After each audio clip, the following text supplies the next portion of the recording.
الحمد لله رب العالمين وصلى الله على محمد وعلى آله وسلم. waxaan ku jirnay arrimaha aan waxba ka jirin laakiin dadku ay aaminsan yihiin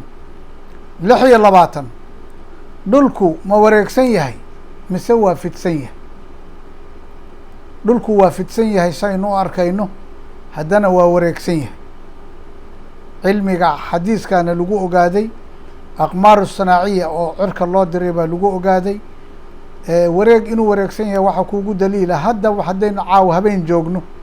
meel baa maalin joogta ka dhulku hadduu fidsan yahay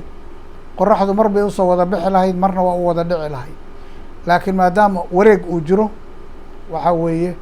saacadiina waa kala duwanaanayaan waqtigiina waa kala duwanaanayaan marka dhulku waa wareegsan yahay oo weliba waxay yidhaahdaan waa sidii ukunta oo kale 27 waxay yidhaahdaan dadka qaarkiis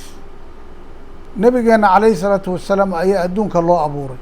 adduunkaba waxaa loo abuuray liajli muxamadin sala allahu calayhi wasalam nebi maxamed awgiis hadalkaasna waxba kama jiraan oo ilaahay wuxuu yidhi wamaa khalaqtu ljinna waalinsa ilaa liyacbuduun insi iyo jinni wax kale uma abuurine waxaan u abuuray inay icaabudaan wa in min shayin ilaa yusabixu bixamdihi walaakin laa tafqahuuna tasbiixahum wax kasta ilaahay ba ku tasbiixsanayaan laakiin idinku garan maysaan buu yidhi ilaahay subxaanahu watacaala marka annagoo karaameynayna oo nala weyn yahay oo qadarinayna nebigeenna haddana waxaan jirin yaan lagu ammaanin 28 dad baa waxay yidhahdaan xidiguhu waa yaryar yihiin oo dayaxa iyo qoraxdaba waa ka yar yihiin waxaa weeye xidiguhu meel fog bay jiraan saa awgeed bay u yaraadeene qaar baa qoraxdeena la eg qaar baa qoraxda ka weyn dayaxana iska badaa dayaxu qoraxda intaasoo mar buu ka yaryahay xataa dhulkuu ka yaryahay marka laakiin xidiguhu waa sidii qoraxda ama waa ka weyn yihiin ama waa la eg yihiin laakiin maadaama ay naga fog yihiin ayaa ay waxay u noqonayaan sidii wax u muuqda wax yar 29 dad baa waxay yidhaahdaan marka roob doonta la samaynayo waa in qubuuraha lala aadaa si roob loo helo bal shaygaas foolxumadiisa eeg roob ilaah baa la weydiisanaya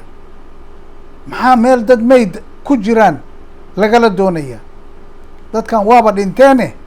maxaa ku daba dhigay maad u ducaysid ma alla u baridid iyagaaba maanta waxay u baahan yihiin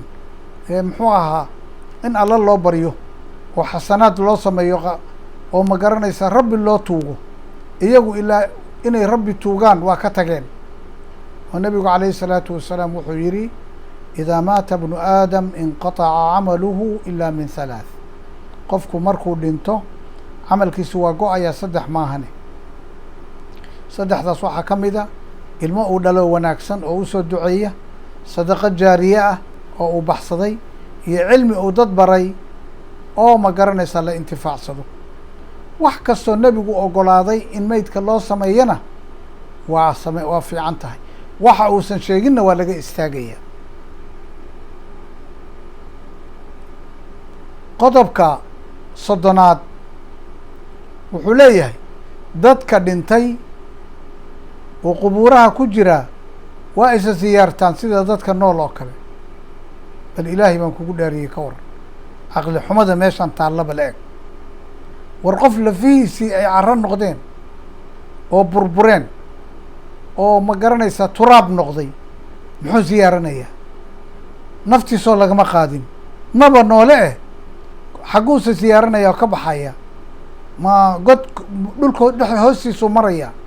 mise kor buu uga soo baxaya war waxaa dadka ha laga daayo yaan lagu wareerin qofkii dhintay waa ku daayey ilaa yowma alqiyaamaha na xayaatulbarsakhaas ayuu ku jirayaa hadduu khayr samaystayna qabriga gudihiisa waxaa mooye looga furayaa il jannada hadduu xumaana naartaa looga furayaa laakiin ziyaarasho iyo warwareeg iyo qaar baa waxay yidhaahdaan hooyadaydoo dhimatay baa iigu timi guriga oo waxbay i tiri waxaas waxba kama jiraan intaas ayaan kusoo koobaya wallahu subxaanahu wa tacaala aclam.